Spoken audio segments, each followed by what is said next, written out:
Welcome to Not Milk Never Milk. Subscribe if you're lactose intolerant. You begin by confirming you have Google Workspace admin privileges and billing access, because you'll need both to assign voice licenses. Once done, purchase the correct voice licenses for users and tie them to the same billing account so invoicing is clean. Make a decision now. Will you provision new numbers or port existing ones? This matters because porting requires account-level authorization and documentation.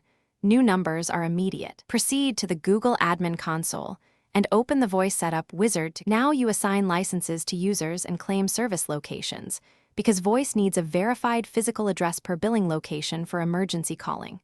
When you assign a number, make sure the user's calling region and emergency address are correct.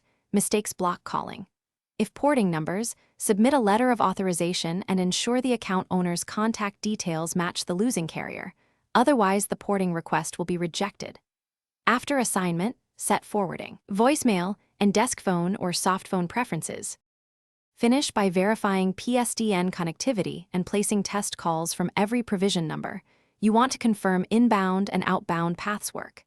Make sure emergency calling addresses are validated, and reconcile billing so voice charges appear correctly on your workspace invoice. If a porting request fails, first confirm carrier account details and LOA accuracy, then reattempt the port. If problems persist, open a Google Workspace support case with logs. That gets you direct troubleshooting for provisioning or carrier. Thanks for watching. If this was helpful, leave a like and consider subscribing. See you next time.